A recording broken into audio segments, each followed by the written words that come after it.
Good evening, everyone. A very warm welcome to the gallery of the Arts University this evening. My name is Violet McLean. I'm the gallery curator. Welcome to Drawing in Creative Practice panel discussion as part of the Trinity Buoy Drawing Prize 2023, which is part of the gallery's 25 years exhibition programme. We launched the programme with our Ian McKeever Against Architecture exhibition in November last year. Thank you to Professor Anita Taylor, Penny Harris and Emma Parker and their team from Parker Harris who are working with us in getting the Drawing Prize here to Bournemouth. This is the 8th time to host the Drawing Prize exhibition in the last 25 years. We first hosted the Drawing Prize exhibition in 2005. Thank you, Anita. We are great supporters of the project and exhibition. We are not just an award-winning gallery and internationally recognised. We are a gallery within a university where creativity is born and formed. Tonight's event not only celebrates the Trinity Buoy Wharf Drawing Prize 2023, it formally closes our events programme for this academic year. Next month, we'll hand over our galleries to AUB Summer Shows, which is one of the major highlights in the academic calendar. We will be still celebrating our 25 years. Tonight, ladies and gentlemen, let me introduce you our chair, Professor Paul Gough. Professor Paul Gough is our Arts University Principal and Vice-Chancellor. He's a painter, a broadcaster, and author who has exhibited internationally, including being represented in the permanent collection of the Imperial War Museum, London. Most recently, he has authored an illustrated biography on the British painter Gilbert Spencer, which is published this month by Yale University Press. Ladies and gentlemen, our chair this evening, Professor Paul Gough. Good. Thank you very much indeed. Good to see you all. I'm delighted that we have our wonderful panel in front of me here. We will have a conversation for around about 40 minutes, which will go remarkably fast. I guarantee that from others that we've done here. And then there'll be a chance for you to ask them difficult questions that I haven't asked, or ask me difficult questions. But it's a chance to have a conversation. And I've not rehearsed anything, because in a sense it is best to have it as a chat and a conversation. My background is a painter. I was in my studio drawing yesterday, making the mistakes that I ought not to have made and should have kind of taught myself not to. But we all have to make kind of trial and error, and that's what's so exciting about seeing the exhibition outside. So we have Professor Anita Taylor, a founding director of Trinity Buoy Wharf Drawing Prize, Dean at Duncan of Jordanstone College of Art and Design in Dundee, and has an exhibition starting this week. Not starting, no, when is it? Giving a talk. It doesn't have an exhibition. So you're giving a talk at Chippenham Museum on the weekend. So if you're around this weekend, Anita's giving a wonderful talk. I've been to talk by her before, and they're gripping, without a doubt. Then we have Jeanette Barnes, first prize winner of the Trinity Buoy Wharf Drawing Prize in 2023. For your very large drawing, Battersea Tube Station and Developments. And we were going to be joined by Ben Heath, a principal at Grimshaw Architects and member of the selection panel. But Ben has succumbed to the tribulations of going by train, or travelling by train from London, and it's the wrong sort of trees on the line. They're kind of lying across the line. So poor old Ben is somewhere out there and sends his apologies. But he's here with us in spirit. And it's delightful to hear Ian McKeever's name mentioned. He joined us in an event we did a few years ago during lockdown. Anita was there, I was chairing it, and we had some remarkable people. Ian McKeever, M. Loram was there, the first winner, and Francis Morris was there. And what was amazing in those Zoom days, if you remember them, is we were all in different parts of the world, but joined together by a common interest in drawing. And that's what's brought us here this evening, and also is so much a part of what AUB does extraordinarily well, not least hosting this exhibition, which goes on to other venues soon, but also putting drawing at the heart of our practice. AUB is a maker culture. I can see colleagues from all the schools that we have here, and of course we have the remarkable drawing studio, the Crab Drawing Studio, across the way there, designed by Sir Peter Cook, an alumnus of AUB, and designed by him and manufactured by a submarine manufacturer in Germany. Painted blue very frequently. It was repainted a couple of years ago. I helped put a bit of the paint on. You can't spot my bit in particular, but it was a good thing to do. So yeah, drawing is very much at the heart of what we do here. So to kick us off, Anita, given that you were at the heart of the organisation of this remarkable exhibition and the touring shows, but you're at the heart of the selection process. There were 2,300 pieces. It took 2 to 3 days. How did you do it?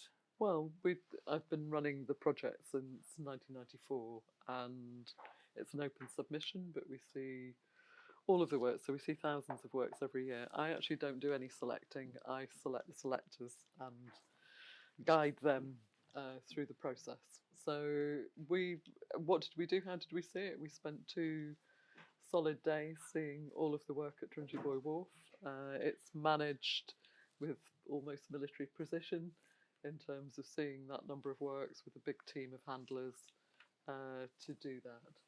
So it's, we convened the panellists. I mean, last year we had a 2-stage process for international submissions, which we're not doing this year, which I can talk about if anyone is interested in the questions, which meant that they've met online and started to think about the things that they might be interested in. And for the main exhibition, we're always asking them to think about what they think a drawing is, what they think a good drawing is, do they respond to within the process, and they're working collectively. They don't look at them independently. They work together to see that work and make decisions together. But largely it's all in person, all with real things in the real at Trinity Buoy Wharf. The Working Drawing Award is selected slightly differently, partly because that's an exhibition, a question within the question about what's a drawing today and what do we call a drawing, how do we define a drawing, what's a good drawing, whatever that means, what's an interesting drawing. But the working drawing is looking specifically as a separate project within the project at what do we call a working drawing today, because I know architects have a very clear definition, but not everybody else does. And part of it is that conversation to think about celebrating, not a good word, thinking about what is a drawing in those domains and how do we set a discourse and a dialogue around that. And it's a dialogic process. Yeah. So people present their works and there's a dialogue about that work, both through tacit experience of it, but as well and through discourse and dialogue with the panel. I was reading in the catalogue, which is a remarkable piece of work as a collation of all the pieces in the show, and a wonderful object in its own right, that was a fairly permissive approach to what constituted a drawing. Do you want to say anything about that? Were there any borders put on it that had to be on paper, that had to be in a dry medium? Was there any particular kind of constraint? We ask the panel every year. This year they didn't have, I mean, there were lots of things that they thought were not drawings. Oh, okay. But they would be things that strayed very closely to painting, or things that perhaps strayed quite closely to sculpture in some instances. But we ask them, what we're asking is, what do we call a drawing? Because drawing is a thing in its own right, but it's also present in many other forms of drawing practice, I would say. And of course, it's not just a show for artists. I mean, it's primarily the main exhibition artists who submit, but we have people who submit who've not been to art school or who've been engineers or have been other kinds of makers of drawing. Okay. So this year, what would I say they were about? What the boundaries were? I think the boundaries were, the conversations that got to boundaries were about talking about the trace left within the mark making and talking about broader things. But actually they were quite, and not always, they're not always together on the same page, if you can forgive the pun, around what a drawing is and where the boundaries are. So, so sometimes it will be that a print isn't a drawing because it's not unique. But we do have things that have print processes within them in the show this year, for instance. So, thank you. We'll come back to the whole process of or the issue about what's in the show, because there's a remarkable range of both media, but also object, There's drawings made on a passport. You'll have seen those drawings made by colleagues, which are on the backs of airmail envelopes. It's more diverse than I've seen in many, many years. But I want to go to Jeanette now to talk about the key question for practitioners, and there are many here who have, like many of us who are in the world of academic endeavour, put their work up for scrutiny, put their work up for review and for selection. Why do artists do that? Why do they put their work into open exhibitions and competitions? Well, I think you want to actually have your work alongside other people. You know, I don't know about you, but I mean, I'm often in the studio by myself. Sometimes you get in exhibitions, sometimes you have joint exhibitions, but actually just having your work next to other people, you know, you can actually, it becomes something else as well. You know, you kind of like look around and look along, and you can just see how it kind of like how it kind of fits. It doesn't fit really. I mean, I listening to Anita, I have tried to get into the Trinity Buoy Wharf Drawing Prize for years. You know, and sometimes I get in, sometimes I don't. It's been a long time since I was in. I was mainly in the working drawing. You know, so it's kind of like putting yourself out there. I always give myself. I go in for the Trinity Buoy Wharf Drawing Prize every year, and I go in for the Royal Academy Summer Show every year. If I don't do anything else, I always go in for those two. And I haven't. You know, sometimes I get in, and very often I don't. But it's just getting yourself out there, and kind of. I think it gives me a kind of like a push to do something. More so than you would normally have by going into the studio, or is it like something every twice a year you say, there's the deadline, I need to get it ready? I mean, I go in for other things as well, and I have my own exhibitions and things like that, but I think it's you know, sometimes if you give yourself something to look for, you know, it gives me, sometimes I need a bit of a kick, because I find it difficult to finish things. I find it difficult to say, this is it, I'm going to stop here. So if you've framed if you've stopped at it, if you put it away, it has to, it doesn't mean that I don't take it out afterwards. And I have done that quite often, because I never know when to finish my drawings. To be honest, I mean, most of my practice is about drawings, but it's interesting to what you were saying, because I've always wondered whether I could put a monotype into the Trinity Buoy Wharf Drawing Prize. Some years it would get it. Yeah, you know,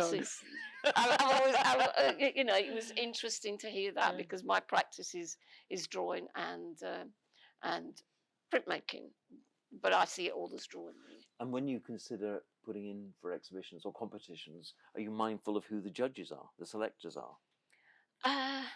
Not really. It's funny. I was just asking you know, who are the judges? But I would go in for it anyway. I think I think it's difficult if you play that game where you put in a certain type of drawing for something else. And I remember years ago when one of the judges didn't turn up. I think was it Amanda Faulkner who couldn't do it that year, and you had a lot of people putting in shoes. It was just something that actually stuck in my head. You couldn't possibly say. What was the director of the second time? He didn't turn Lisa up. Milroy, no? Okay. No, okay. Lisa Interesting. Milroy did turn up. Yeah. No, I mean, she couldn't be there for a reason. But But it was everybody put in a. You know, there was a lot of people who put in. The other panellists were quite keen to notice that we had a lot of shoes. Yeah, It was Julia Peyton-Jones.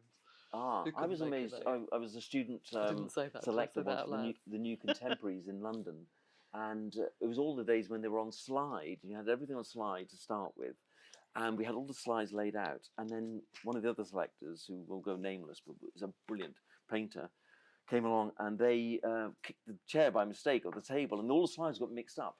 And there were 1,000 slides on there, and we were selecting over 2 days. And I remember looking afterwards and realising you could remember a huge amount of what you'd seen. Yes, somehow it absorbed in a very short space of time. Did you find that when you've been on selection panels? Absolutely. I mean, I've been on lots of selection panels, but I've seen every year but one everything that's been submitted for this. So you remember a huge amount, and you really are seeing a slice of activity for the year, because for this one it's within a period. But you do remember and you follow I mean, you're following also whether people are making their, some people you've never seen the work of, but it's memorable in different ways. And yes, absolutely, you get a real sense of the endeavour, the aim. You read an enormous amount from a drawing about its intent, its context, its equivalence that it's forming, whatever it is. So you collect a lot of information, and yes, it stays. They reside. And if you go back across the many years you've been involved with this, I'm going to say the Gerber Drawing Prize, have you seen shifts in the language of drawing, in the imagery or the materials? Can you detect any patterns, or is it too difficult to say?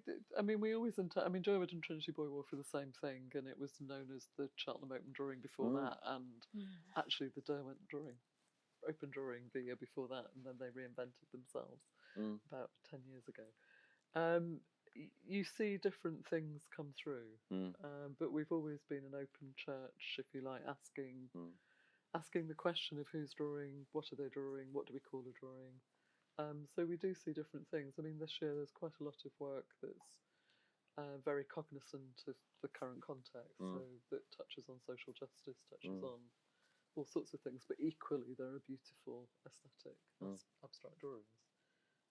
So you see different things come through in different times, and it's spurious to say there were lots of shoes, because you do get No. No, it's me. It was us. It was our narrative. But you do get things that will come through, because clearly when the Twin Towers happened, we had a lot of drawings of the Twin Towers, and then it's are they good a year later, because it happened while the show was on, I think. So there are all those things that happen in the world that people feel they respond to through drawing, and they find out what they're thinking through drawing it, either to document it, to commemorate it, to think it through. And so you see swathes of content come through.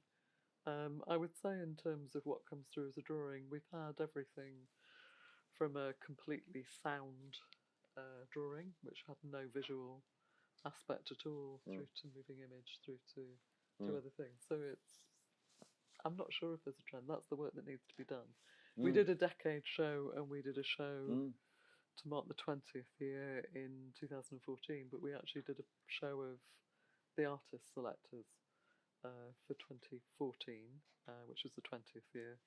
We're just looking at what we might do, because this is the 30th year of the project, the 30th exhibition under the direction this coming year. So it is, thinking about what have we learned. So I'm trying to find some funding so that someone can help do that evaluation. I mean, the process is every year. This starts before it finishes. And while we take that snapshot and reflect on it to some degree through the publication, the education part, the films that go with it, there is a bigger piece of work to do, to think about what's happened in contemporary drawing in that 30 years, and is that reflected in the show every year. If you would go back 30 years, would you been surprised to think we'd still be going 30 years later? Be surprised to think I might still be doing it. Yes. I mean, it started as a 1-year project. It started in an art school as a professional practice project, and with an ambition to understand and make drawings visible and seen for the next generation, if you like, and to celebrate, share, support artists who drew through the show. And we had to take a year out in the second year to get funding, which is why there's a slippage on the 30 and 31 years. But yeah, no, I mean, it's still going healthily with a wonderful application, and hopefully that's because of the quality of the selectors. We do have amazing selectors every year. Okay, thank you. And Jeanette, thinking back on 30 years of activity, there was a time when art schools were being ridiculed for not doing drawing anymore. I mean, I remember reading articles, I won't name the art critics, but saying drawing is dead. And here it is, and you draw on a regular basis. Well, I mean, and I teach at the Royal Drawing School, Mm. and so we know that the kind of like practice is very strong. But I Mm. mean, you know what we were talking before in the office. What is drawing? And it's so important not to kind of like put it in a little box to say it's a piece of charcoal on a piece of paper, or it's a pencil on a piece of paper, or something like that. It can go over so many different things. It can be film, it can be animation, it can be design, it can be thought process, it can be kind of like writing and also kind of like putting marks. But for me, it's marks on paper, and it depends how you define it. Is it figurative, or is it abstract, or is it not?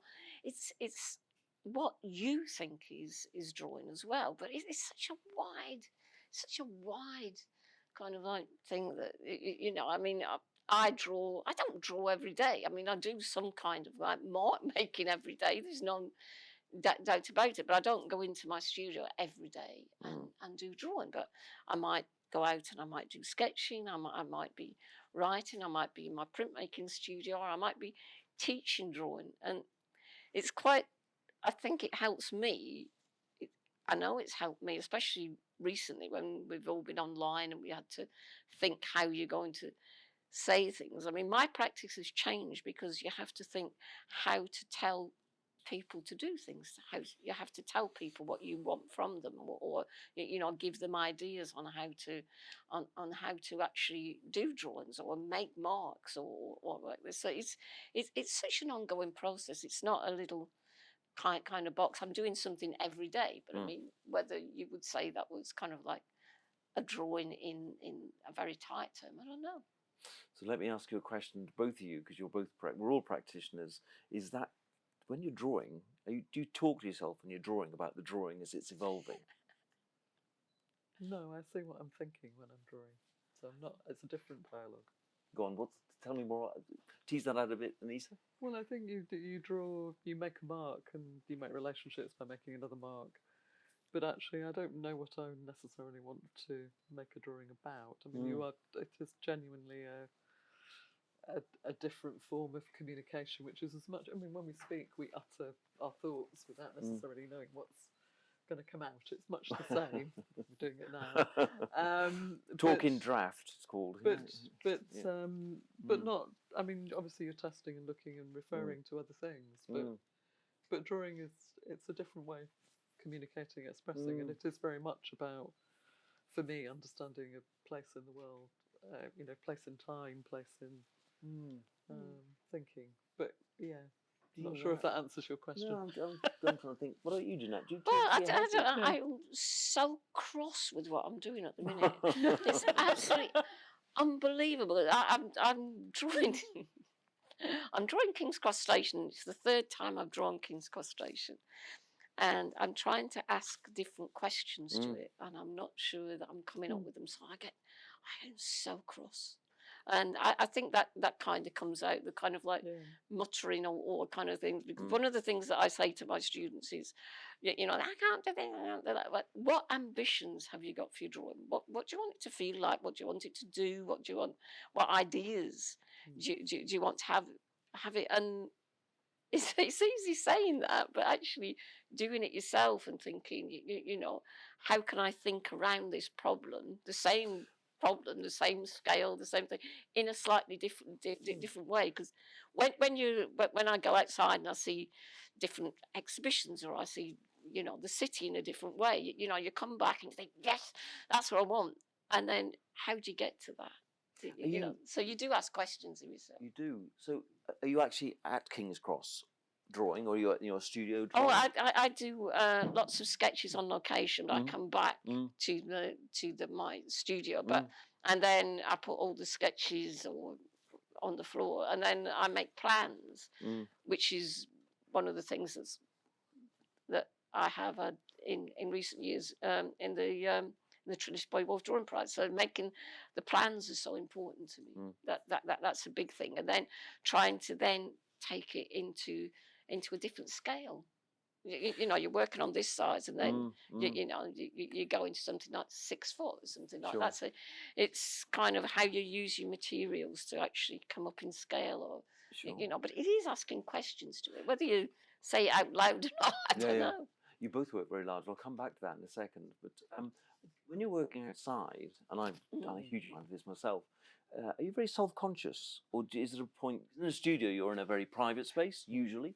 No. Outside, No, people looking. love it. I just come back from Hong Kong, and I plant myself in the busiest. It's called Yi Well Street, and I think I'm not oblivious to people, but it doesn't bother me at all. I just sort of just focus and get on with it. And I love it. I love the kind of, actually it was driving me batty was a noise, but I love that kind of noise and things that are you draw differently when you're in a pressure situation, which is what is being outside. And I don't make many decisions when I'm outside. The decisions come later. Okay. It's being out there and getting as much information as I can. And I very, very rarely put my sketches into exhibitions or anything like that, because it's a jigsaw. Is it because they're kind of too personal? No, they're pretty crappy, really. they're kind of like, they never finish. What I don't want to do is make a finished sketch and go back to my studio and then copy from that. So they're all different. They're all from different angles. They're different kind of, like, I might be sitting down, I might be standing up. Yeah.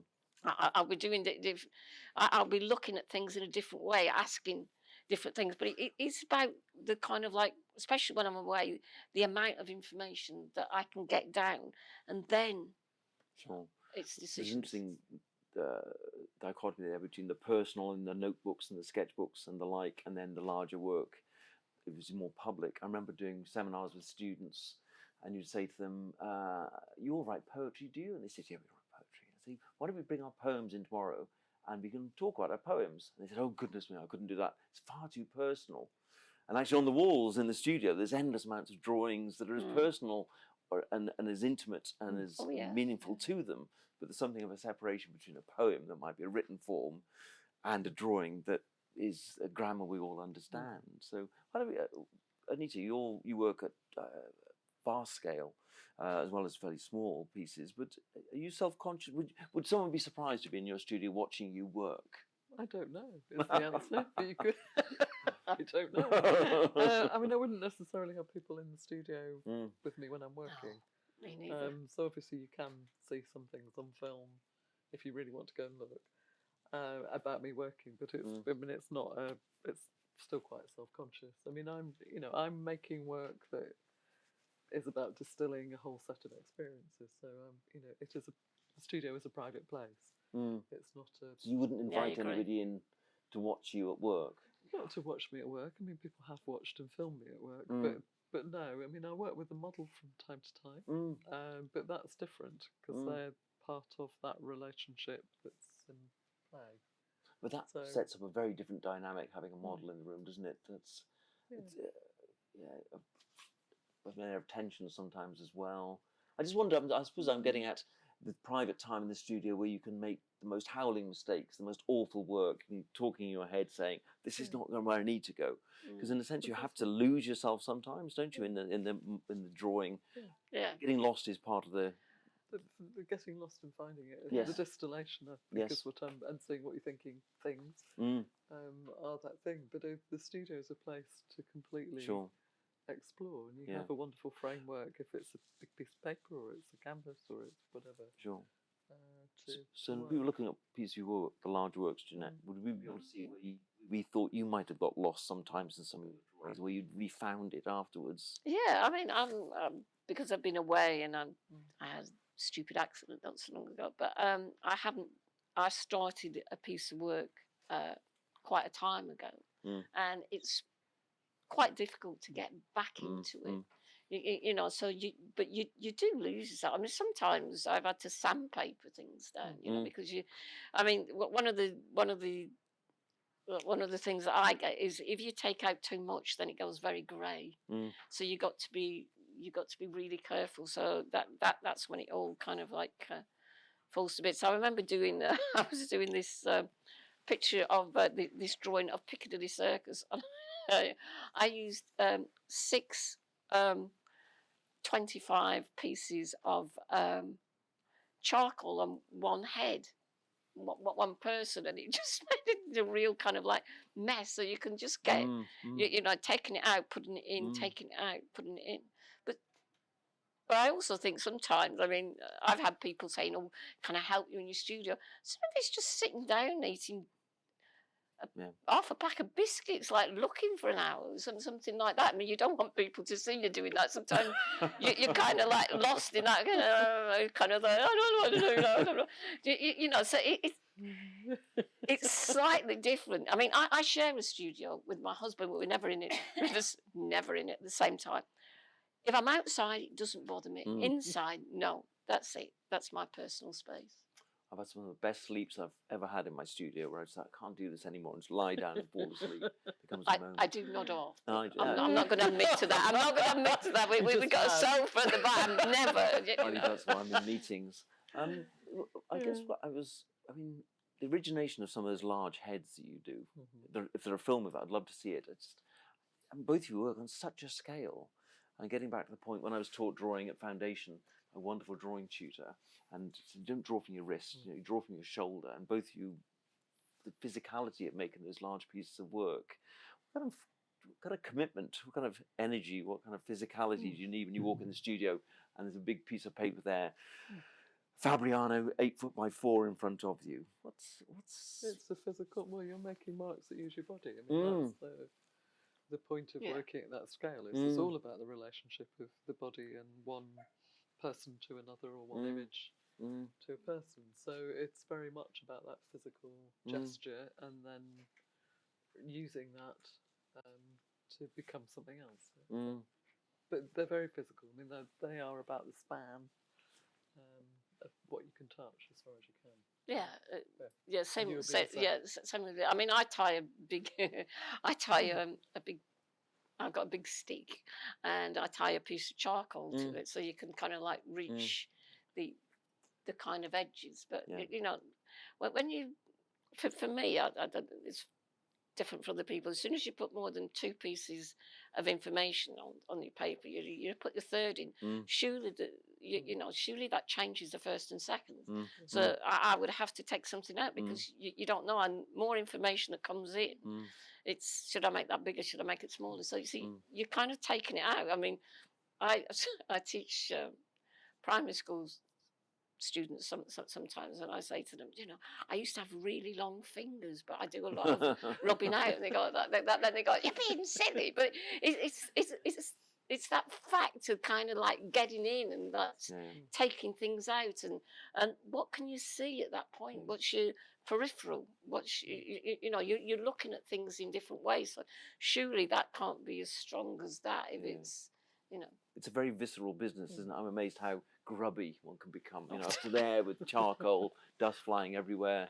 It's daft. It sounds a bit macho to talk about it being an encounter, but these are big objects you're working on. Tell me, going back to the exhibition, when you've seen it many times in other venues, it looks remarkable, fantastic, hang by Million by Violet here. Is there anything that surprised you when you see it again, or you were here at the private view, Jeanette, and you walk back and think, God, that looks as fresh as the first moment I saw it?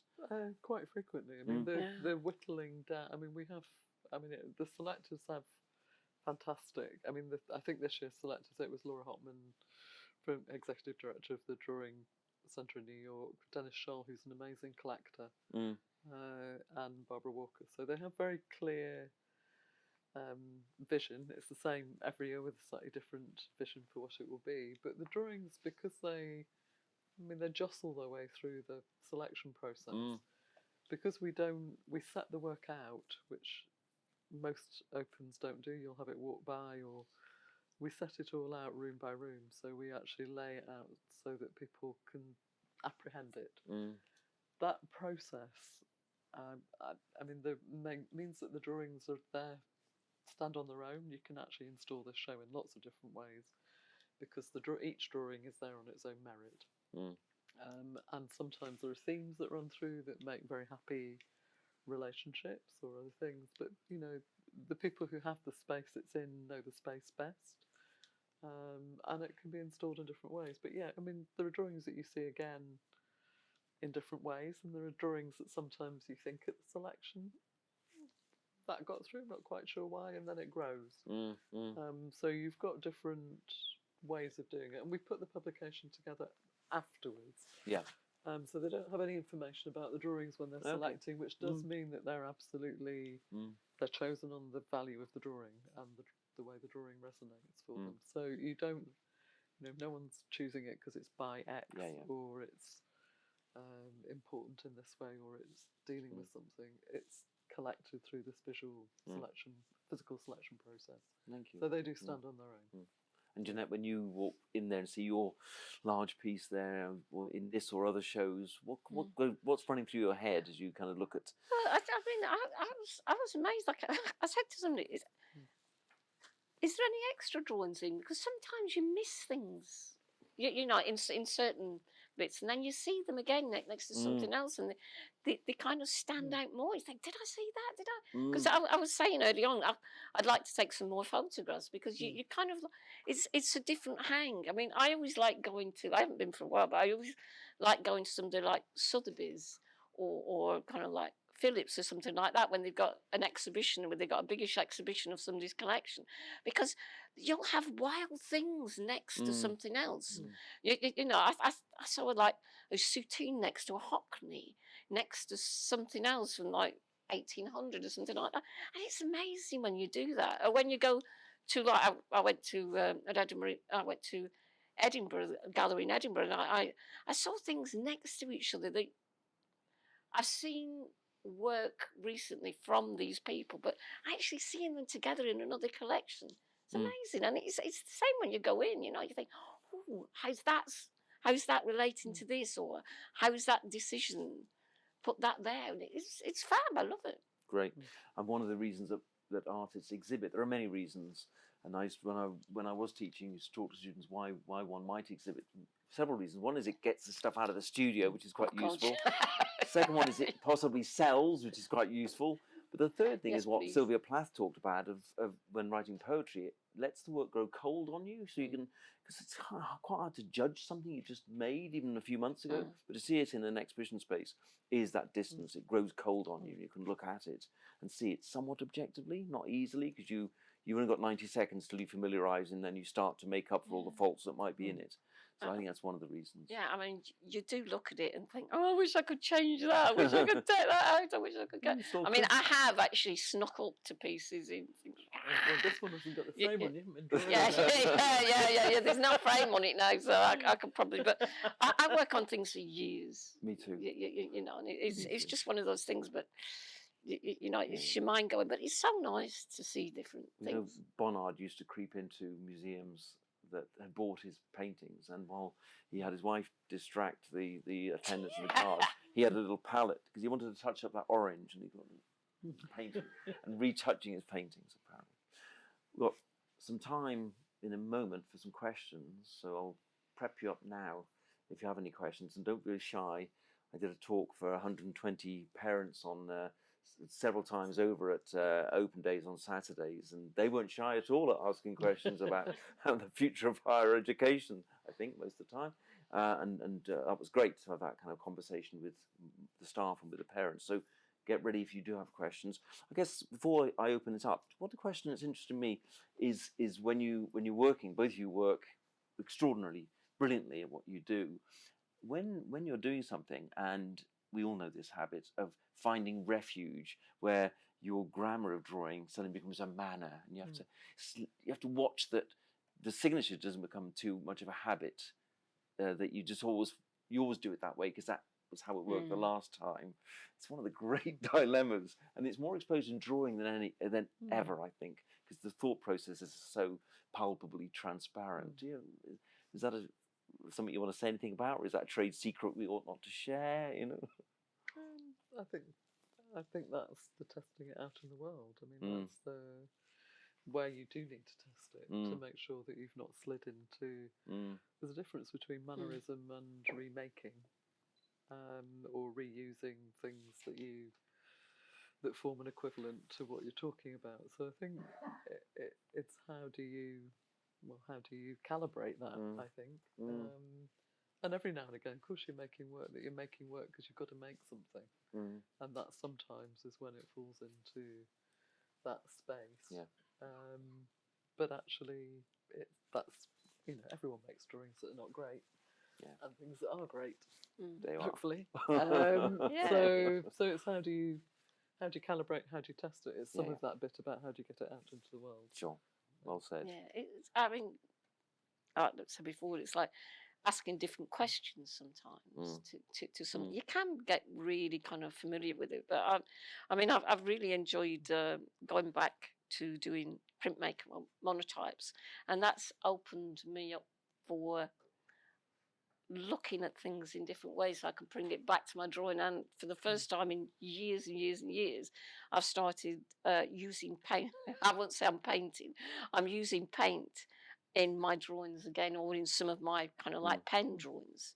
And so it's trying to see them in slightly different ways. I think, you have to push them. But I think it was with the lockdown kind of thing, I've been looking at different things, especially off the TV. I don't know if it was you. Did anybody watch too much TV or box sets during lockdown? I certainly did. But I started doing a lot more from different kind of like references. Thank you. Any questions anyone has out here they'd like to put to the panel? Oh yes, please. How would you approach drawing sound? Well, you ask this kind of question, in the gallery, and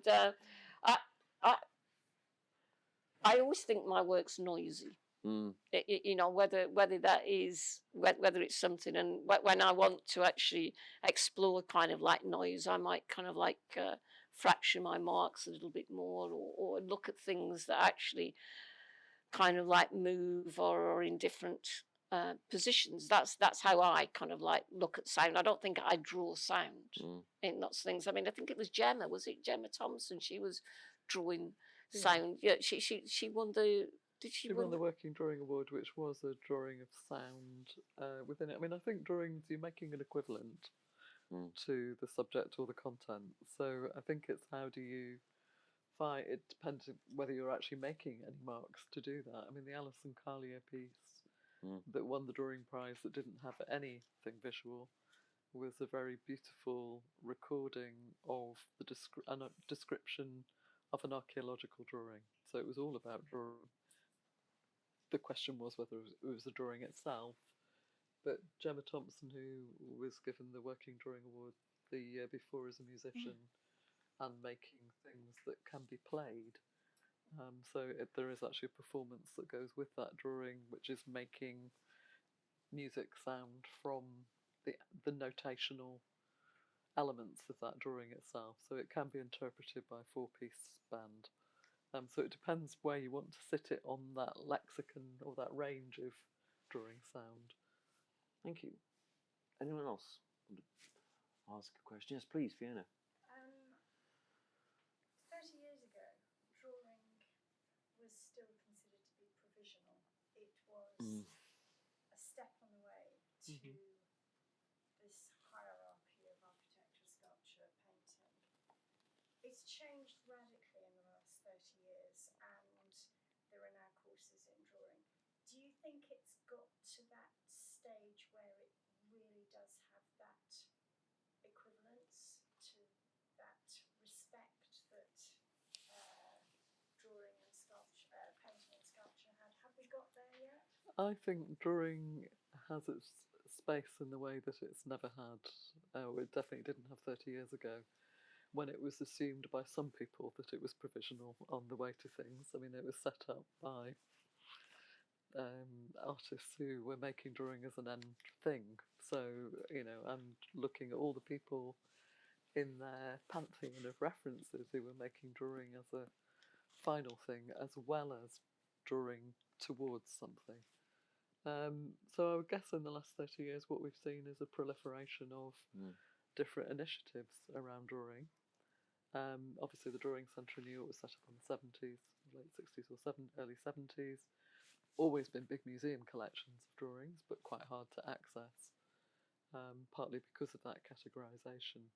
So I think what's happened is, the drawing room, drawing projects, the drawing prize, Rapley Drawing Centre, you can list a range of different initiatives, some of which have had sticking power and some of which haven't. But I do think now we see major shows of drawing in museums, we see major shows of drawings in all sorts of places in a very different way than we did 30 years ago. And, the question Paul asked of, did you think 30 years ago you'd still be doing it? I think probably the answer would be no, but is there still a need to do it? And actually when the Jerwood funding ended, we did, because we'd had nearly £1 million of funding to run the project over 17 years, so we weren't really an emerging field or an emerging art form in their eyes anymore, which was a reasonable assumption. So we actually did an impact evaluation because we didn't know whether we should keep going, because actually there are all sorts of questions about the format we have. But the resounding response was yes, and that hasn't actually changed anything. Nothing has changed to tell us otherwise. So that's how we moved on to our new funder, and the name has really only come from the funders, and it was Jerwood who needed it to be named after them. So it's the same project, but I think things have changed, and that's partly where the evaluation bit needs to happen. And I do think there are lots and lots of initiatives that maybe need a bit of joining up. Yeah. Jeanette, do you want to? No, I was just saying, I went to, I was just thinking, it is amazing how it's been kind of like looked up in different ways. But I went to Art Basel in Hong Kong a few weeks ago, and I was so shocked. There wasn't one drawing upstairs. Not one. Upstairs, right at the top, there was like historical drawings, and maybe that's just money. I mean, I think it's money, because I think intellectually it's really accepted now. But kind of like, because obviously people at Art Basel, they're there to sell, and I was shocked and peeved. But it wouldn't pay for the cost of their doing it unless you were selling old masters. And I don't understand why it isn't seen as more kind of you can't put a bigger price on it. You can't do it. It probably takes us longer than doing like painting. There are challenges around that. I mean, but clearly we've had huge shows. William Kentridge. Yeah, exactly. There are a lot. Julie Moretti. You've had lots of fantastic amazing exhibitions stuff, which are at the core about drawing. Absolutely. I mean, the endless number of. Sure. I guess the other part of this is the groundswell from community. I was in Newlyn recently, the art gallery there, and what was on the wall was saying we need more life drawing classes because they're already packed out. And you go around now, there's a huge demand. Whether it's because the schools aren't offering enough drawing, or there's a genuine need to be physical, spatial, haptic, or whatever it is. So there's something there that is being met through drawing. I think the proliferation in lockdown was astonishing, and actually in the very conditions everybody thought it couldn't flourish. Yes, indeed. And actually what it did was create a space for people to do things together. Too true. Which at its heart is what people do in life drawing sessions. I mean, I'm actually teaching life drawing on Thursday or something like that, but it used to be sponsored in schools a lot more. I mean, for 30 years, I was part of the Royal Academy Outreach, where we took a life model around schools, and there's just not the money in education anymore. Sure. Any other questions that people have? Anyone? Yes, please. Yeah, it's kind of two questions in one. About how you select the winner. So you mentioned that the selectors don't know who the drawings are made by. Is that the same when they choose the winner? Absolutely. And is it, what are you looking for in the winning drawing? Is it about how it's pushing the boundaries of drawing, or is it simply the most striking drawing of the selection? It depends on the selection panel. I mean, I don't make any of those decisions. What we do is set the conditions to do that. So the process is we see every drawing at least once in the reel. It's whittled down, and then they nominate individually at that point drawings that they would like to be considered for an award, and then they discuss that. They select the first prize, the second prize, and then they select a student award because the students are eligible to win any award. Sometimes they're choosing drawings that are just simply it's an outstanding drawing because it resonates in every way. It's the way that it's made is equivalent to its intent. Sometimes it's because it's boundary busting. Sometimes that's a quote. That's a Ken Curry quote. But they didn't want to in that year choose things that were boundary busting. They wanted to choose things that sat firmly within a sphere of drawing. So people come with different aspirations, and sometimes your panel will think we need a boundary busting drawing to give the prize profile, which of course is not so we kind of guide them out of that to be something that they will stand by as a panel as the drawing that they feel is the winning drawing. And this year's it was a very clear decision making process actually. So they were very clear about what they wanted to have the first prize, having worked together solidly over these hours. So they're kind of, they come into a time capsule where they're eating, drinking, sleeping, looking, talking, drawing. So they're kind of testing each other in that process. So it's really for the panel to decide what represents what they've selected from what's been presented to them and where their prerogatives have joined, conjoined, or sometimes that's a challenge because sometimes they don't have a consensus over what it should be. And in terms of winning prizes, how did it feel for you for winning the prize? Has it changed you at all? Does it change me at all? Well, actually, the first thing I bought was this funk T-shirt. I thought, £20 and I'm having that. But it's, I mean, one of the things that I would like to say, I mean, I went to Hong Kong and I haven't been able to go around anywhere for a long time, and because I didn't have the pennies, and it was really good to actually do that, and I'm hoping something's going to come out of that. We will see. But one of the things that I think is amazing about the Trinity Buoy Wharf Drawing Prize and how and it's other kind of like the Sherwood and the Cheltenham is it's one of the only competitions that you see the work in the flesh.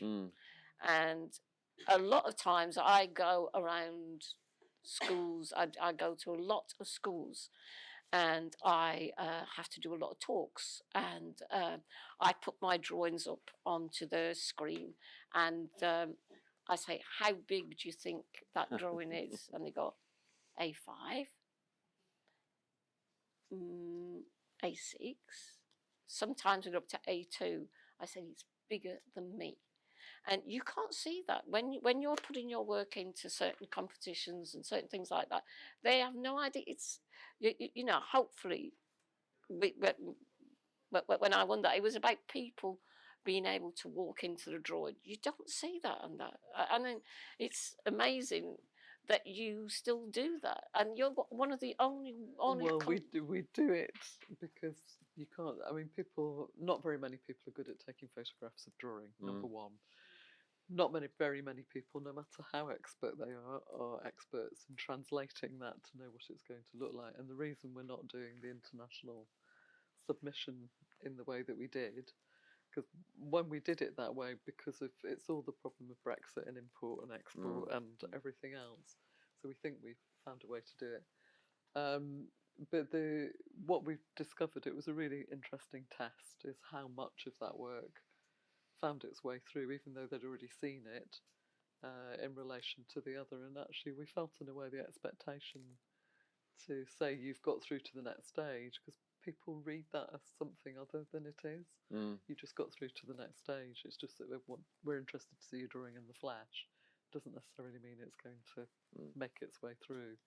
So it seemed much more sensible to just say it's open, you have to find your way to get your drawing here. I think but actually it's a much better, I mean, there are international drawings that made their way through, and the second prize is by an artist from New York, but at the same time it just felt it gave a different expectation to everybody in it. This has always been about equality of equity of opportunity for the drawings to come in to speak to each other and to the panel on their own terms. So we've had an hour of your time, which is very, very good of you to give us that. Thank So you. it goes very, very quickly, and some lovely questions from colleagues in the room.